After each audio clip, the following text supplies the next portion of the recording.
A'udzubillahi minasyaitonirrajim. Bismillahirrahmanirrahim. Assalamualaikum warahmatullahi wabarakatuh. Waalaikumsalam warahmatullahi wabarakatuh. Jamaah, alhamdulillah. Alhamdulillahirabbil alamin. Allahumma sholli ala sayidina Muhammad wa ala ali sayidina Muhammad. Jamaah Islami Twinda yang dirahmati Allah, senang sekali kita bisa berjumpa lagi hari ini ya. Belajar bersama tentang suami istri. Yang namanya suami istri itu harus kompak. Bukan hanya mengurus rumah tangga, tapi juga harus kompak dalam hal melakukan atau menjauhkan berbagai dosa-dosa yang bisa membahayakan baik itu bagi suami ataupun bagi istri yang tanpa kita sadari. Dan ya mohon maaf sebelumnya mungkin ini sudah banyak kita lakukan ya dan kita merasa ini baik-baik aja. Ya mudah-mudahan dengan nonton Islam itu Indah ini hari ini kita sama-sama paham yang mana yang boleh dan mana yang tidak. Jadi hari ini kita akan membahas tentang tema yang luar biasa. Temanya adalah hati-hati. Suami istri terjebak dalam dosa ini. Dosa apa tuh? Ini yang kita mau bahas hari ini. Sebelumnya kita akan melihat terlebih dahulu ada sebuah tayangan drama parodi istri yang selalu merasa mual ketika melihat suaminya. Mual lihat suami tapi dipilih. Ini dia tayangannya nih. Apa? Kenapa sih? Tiap lihat abang neng mual-mual pengen muntah terus. Kok gitu? Coba abang ngaca deh. Apa? Muka abang?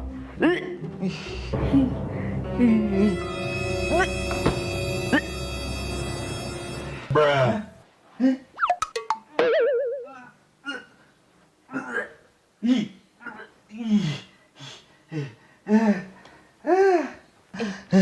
Tuh kan sama kayak yang neng rasain. Iya Neng, pengen muntah. Ini kejadian lucu ya. Kalau misalnya kita bahas bukan hari ini, bukan itu ya. Tapi kita berbicara masalah tentang dosa lisan ya. Dosa lisan ini ya kadang-kadang yang kita lakukan tanpa sengaja kepada pasangan kita. Tidak menjaga perkataan. Hingga kadang menyinggung yang namanya hati suami atau mungkin juga hati istri. Ini bisa menjadi dosa atau enggak nih ya. Yang jarang kita sadari oleh pasangan dari masing-masing nih ya. Benarkah dosa lisan ini malah bisa menjadi awal perusak dari rumah tangga? Coba kita minta penjelasannya dari guru kita Ustadz Maulana. Tafadhol Ustadz. Ya, izin Abi, izin Umah.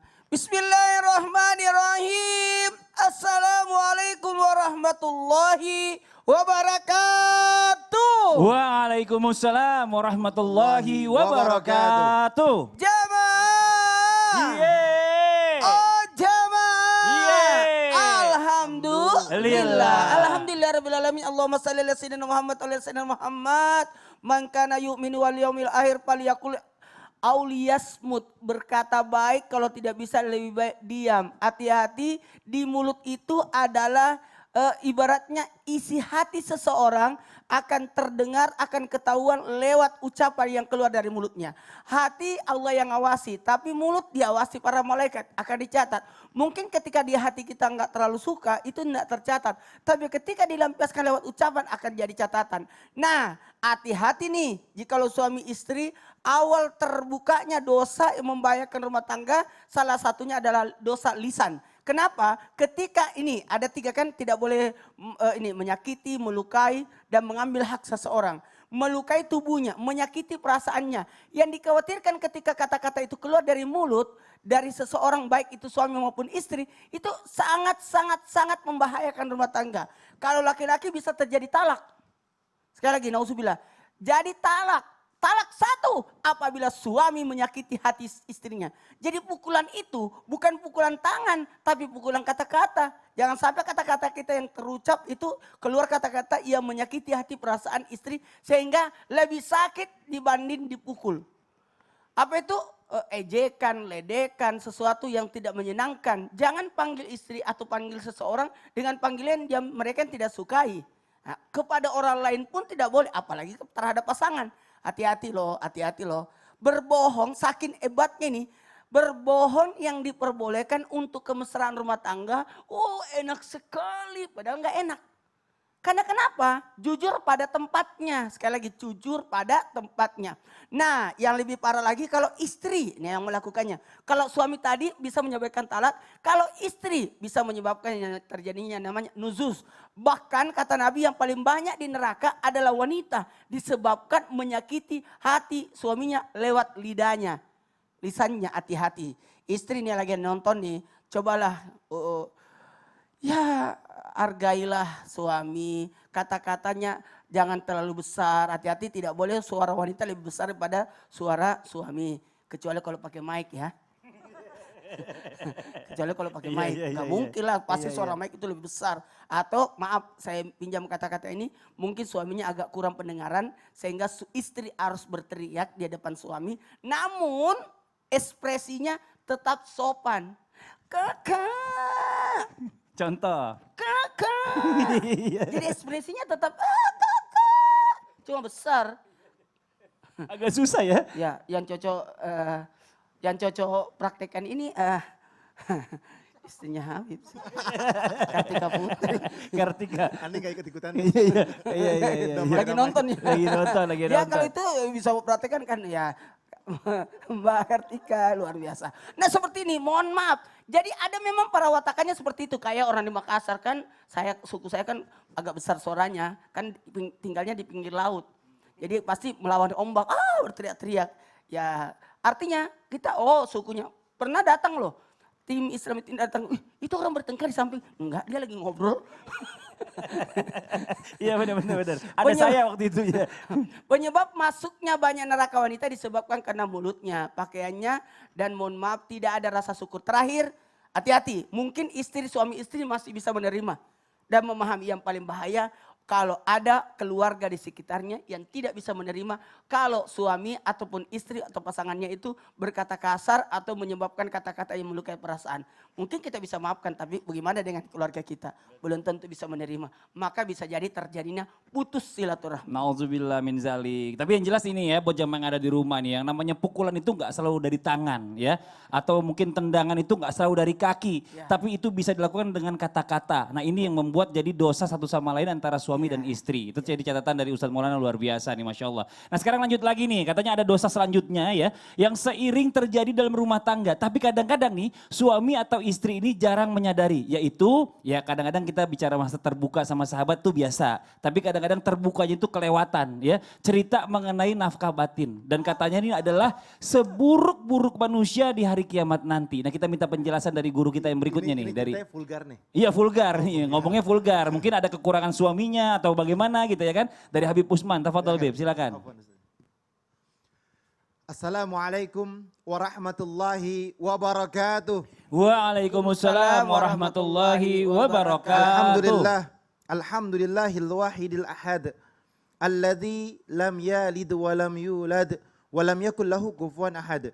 Laisa kamitsli syai'un wa huwas samiul basir. Tsumma fasalli wa sallim wa barik ala sayyidina wa habibina wa syafi'ina wa maulana Muhammadin sallallahu alaihi wasallam wa sahabihi wa azwajihi wa dhurriyyatihi wa ahlil baitihi wa ansarihi wa saharihi ma ba'du.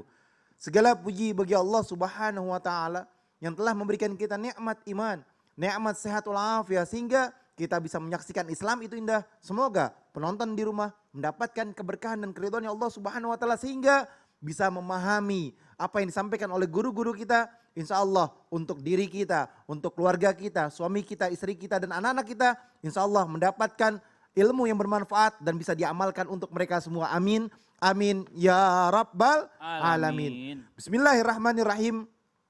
Dengan menyebut nama Allah Subhanahu wa Ta'ala yang Maha Pengasih lagi Maha Penyayang. Ini adalah kerusakan akhir zaman. Seorang pasangan yang dimana mereka menceritakan tentang urusan pribadinya, ranjangnya, tentang kehidupan yang ada di kamarnya. Merupakan ini segala sesuatu yang dibenci oleh Rasulullah SAW dan dibenci oleh Allah Subhanahu Wa Taala. Inna min asyarin nas indallahi manzilatil yaumal qiyamah ar-rajulu yufdi ilayya ilam ra'atihi wa tuqdi ilaihi thumma yang suruh sirraha. Jelas bahwasanya manusia yang paling dibenci oleh Allah Subhanahu wa taala, jelek kedudukannya pada hari kiamat nanti adalah mereka yang dimana orang tersebut atau manusia tersebut menceritakan atau bahwasanya menjelaskan seseorang yang menyetubuhi istrinya dan istri bersetubuh dengan suaminya, kemudian suami menyebarkan daripada rahasia tersebut terhadap orang lain, menjelaskan kepada temannya, keluarganya, lingkungannya, menceritakan ini begini, summa naudzubillah. Suami ataupun istri yang menceritakan tersebut, hubungan biologisnya, kondisinya, keadaannya, kejadian yang ada di dalamnya, seolah-olah dia hadir di tempat tersebut. Seolah-olah yang diceritakan tuh melayang berada di dalamnya. Ini adalah perilaku perbuatan syaitan. Dan ini dijelaskan oleh baginda Nabi besar Muhammad SAW, disamakan bahwasanya ini seperti syaitan, laki-laki ataupun perempuan. Fala taf'alu fa innama mithla dzalika mithlu syaitan. Lagi syaitanah. Bahwasanya dijelaskan, janganlah kalian lakukan. Karena perbuatan seperti ini seperti syaitan. Seperti syaitan laki-laki yang bertemu dengan syaitan perempuan. Bahwasanya di jalanan ini terjadi banyak hal nih. Contoh nih, kalau ada orang laki-laki ataupun perempuan yang dikatakan dia setan, yang di jalanan dia nongkrong, dia berada di temannya, lingkungannya, kerjaannya, dia ngobrol, dia ceritain semuanya kehidupan yang ada di kamarnya. Ini seperti setan laki-laki dan perempuan yang sedang berjalan. Berjalanan berdampingan. Karena apa? Karena mereka adalah manusia yang tidak akan mendapatkan keridhaannya Allah dan Rasulnya. Diceritain tuh hubungan tersebut. Ini yang gak boleh. Ini yang gak benar. Ini yang membahayakan. Dan perbuatan ini diharamkan dan tidak dihalalkan. Bagi siapa? Bagi mereka yang menceritakan tentang kehidupan biologisnya. Kepada siapapun tidak boleh. Pelakunya akan mendapatkan kedudukan yang paling buruk di sisi Allah Subhanahu wa taala pada hari kiamat nanti. Siapa mereka? Yang menceritakan urusan ranjangnya. Muslim yang baik, muslim yang taat, muslim yang mendekatkan diri kepada Allah Subhanahu wa taala adalah mereka yang berkata-kata dengan kalimat yang bermanfaat. Kalimat yang dimana kalimat tersebut ada mengandung sebuah hikmah, bukan hal yang buruk. Betul. Ini yang gak boleh. Jadi namanya terbuka nih kadang-kadang nih perempuan yang mohon maaf gitu ya, ngomong sama temen-temennya, ngobrol-ngobrol, hal-hal kayak gini tuh suka terjadi gitu loh. Ya kan ngomongin kejelekan suaminya lah, yang diranjang beginilah, yang begitulah, inauzubillah. Begitu juga dengan laki-laki yang mulai hari ini yang udah tahu stop ya, nggak boleh keluarkan lagi kata-kata seperti itu. Ini Nah perbuatan sekarang, setan. iya itu perbuatan setan, nauzubillah. Nah sekarang kita lanjut lagi nih, saya masih punya sebuah tayangan tentang drama parodi ya. Suami yang disuruh untuk berhemat oleh istrinya. Yang nyari duit suami. Ini tayangannya nih. Apa? Minta duit lagi dong. Apaan minta duit lagi? Baru juga kemarin dikasih. Iya itu kemarin abang diajakin teman-teman nyodok. Nyodok apa? Nyodok itu. Biliar. Oh biliar. Tuh kan main terus biliar boros banget. Habis nggak enak diajakin teman. Ya nggak apa-apa kan udah punya anak, punya istri, di rumah aja kumpul. Iya ini sekali lagi aja minta ya buat pegangan. Mana sini dompetnya? Keluarin. Apa? Lihat dulu mana dompetnya. Nih. Hah? Habis semua? Awas ya. Mau apa? Bawa lakban lagi. Diam ya. Abang tuh bisa jaga duit segitu aja. Terus hemat kalau udah berumah tangga tuh.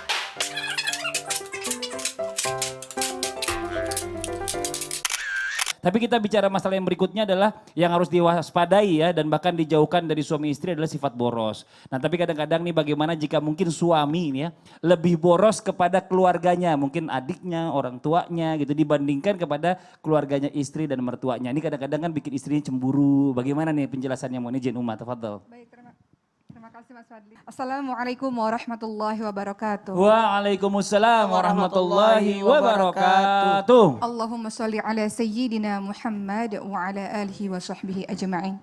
Bapak dan Ibu yang dirahmati oleh Allah Subhanahu wa taala, salah satu hal yang harus kita hindari dalam hubungan kita suami istri salah satunya adalah sikap boros.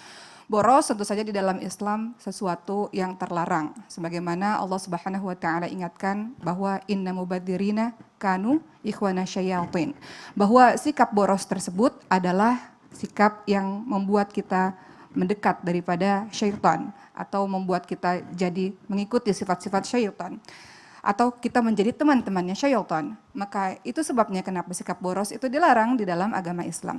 Tapi kita harus tahu dulu, boros itu maksudnya apa sih? Kalau kita lihat nih dari perkataan Ibnu Mas'ud radhiyallahu anhu, beliau mengatakan kalau menghabiskan harta di jalan yang tidak baik itu baru yang disebut dengan boros. Kemudian Hasan Al-Basri juga mengatakan sikap boros itu kalau seandainya engkau menginfakkan harta di jalan Allah, apakah itu disebut sifat boros? Tidak, itu tidak disebut sikap boros.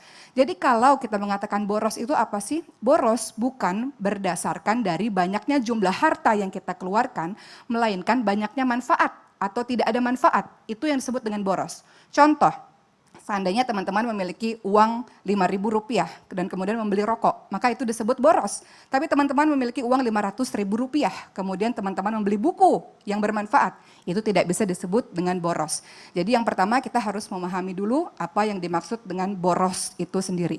Sesuatu yang dikeluarkan kemudian bermanfaat, dan kemudian baik di jalan Allah, maka tidak bisa disebut boros. Lalu bagaimana menanggapi pertanyaan Mas Fadli tadi, seandainya ada seorang suami yang memberikan hartanya kepada orang tuanya, namun sedikit memberikan harta kepada mertuanya. Wahai istri, saya menghimbau kepada diri saya sendiri dan kita semua, kita pahami bahwa birrul walidain, berbakti kepada kedua orang tua juga termasuk dari ajaran agama Islam. Sebagaimana dalam surah Luqman ayat ke-14, Allah Subhanahu wa taala berfirman, A'udzubillahi minasyaitonirrajim, wasainal insana biwalidayhi hamalathu ummuhu wahnan 'ala wahnin wa fisaluhu fi amaini an ishkur li wa liwalidayk. Kita diminta untuk berbakti kepada ayah ibu, khususnya ibu, dan kita diminta untuk berterima kasih kepada orang tua kita. Cara berterima kasih adalah salah satunya dengan memberikan harta kalau kita ada, teman-teman sekalian. Jadi para istri silakan untuk membantu suaminya untuk berbakti kepada orang tuanya, khususnya mungkin kepada ibunya. Dalam hal ini teman-teman semua memang yang wajib bagi seorang laki-laki adalah menafkahi istri anaknya terlebih dahulu, itu wajib. Karena sebagaimana kita tahu dalam surah An-Nisa ayat 34, kewajiban dari seorang laki-laki, a'udzubillahi minasyaitonirrajim, ar-rijalu qawwamuna 'ala nisa'i bima faddalallahu ba'dahum 'ala ba'di wa bima anfaqu min amwalihim. Laki-laki memang punya kewajiban menafkahi anak istri. Tapi kalau sudah selesai kewajiban menafkahi anak istri, maka tidak ada salahnya kan ketika dia membantu orang tuanya. Maka para istri jangan lagi cemburu kalau suami kita membantu orang tua, apalagi orang tuanya tidak ada. Orang tuanya tidak ada harta alias orang tuanya miskin. Itu menjadi wajib teman-teman sekalian. Kalau kita cukup, kenapa nggak kita dukung untuk suami kita berbakti kepada orang tuanya? Adapun kenapa sih suami saya tidak memberikan kepada mertua itu atau kepada ibu saya, itu bisa dibicarakan, bisa ditabayunkan kepada suami. Dan kenapa tidak seorang istri memiliki penghasilan sendiri agar kita leluasa untuk bersedekah dengan orang-orang kita cintai. Sayyidatina Zainab radhiyallahu anha, istri Rasulullah, beliau digelari dengan nama Ummul Masakin, ibunya orang-orang miskin. Beliau berprofesi sebagai penyamak kulit binatang. Dari hasil kerja kerasnya sendiri, beliau bersedekah untuk orang-orang yang memerlukan. Jadi wahai para istri, ketimbang ngedumel terus-menerus, bantu suami untuk bisa mendapatkan pekerjaan yang halal yang baik, cukup menafkahi anak istri, membantu orang tua, dan istri nggak ada salahnya untuk punya penghasilan sendiri. Masya supaya bisa Allah. sedekah bebas. Benar. Tapi ya maksudnya gini juga ya, memang itu tidak disalahkan. Apabila suami mau memberikan kepada orang tuanya lebih, Betul, adiknya. betul. Cuma adalah suami yang baik, kalau bisa juga berlaku yang sama kepada mertua. Biar jadi nggak ada rasa kecemburuan atau mungkin iri hati dari istri ya. Yang diprioritaskan sebenarnya lihat di mana yang paling membutuhkan di Betul, antara yang paling mereka. membutuhkan di antara mereka. Nah sekarang ini saya mau coba tanya sama Ustadz Maulana nih ya. Katanya nih ada juga nih dosa yang menandakan dunia ini nih sudah terbalik. Apa Di itu? mana peran suami sama istri ini bisa jadi tertukar. Bahkan udah ada yang sering melakukan dosa ini. Boleh tahu nggak dosa apa yang namanya Ustadz? Ini harus saya jelaskan dan tidak boleh ditunda-tunda lagi. Saya harus jelaskan sekarang. Sekarang, oke. Tentang perihal ini yang bisa kayak sudah dunia terbalik, betul. Iya, iya, Kayaknya sudah kiamat sudah dekat. Mau tahu? Mau. Mau tahu? Mau. Saya mau jelaskan. Bentar. Ustadz Sabar, jangan sabar, emosi sabar, dulu sabar. ya. Karena gini, Ya, bahaya Ustadz, ini Ustadz, pembahasannya. Masa laki-laki jadi Tenang. perempuan, Ustadz, perempuan jadi Ustadz laki-laki. jangan emosi Kan dulu. ini ada perannya semua. Kan Ustadz masing-masing tenangin harus diri jelaskan. dulu Sabar, ya, sabar, nanti kita sabar. lanjutin Sama lagi. Uma. Buat Mau yang ada hari di rumah mau jangan kemana-mana, Nana kita Nisa. segera kembali lagi setelah yang satu ini. Nunggu emosinya tenang, tetap di Islam itu indah. Jamaah, oh jamaah, alhamdulillah. Alhamdulillah. Sabar. Saya tidak boleh tunda-tunda, Tenang harus dulu. jelaskan Sabar, sekarang. sabar.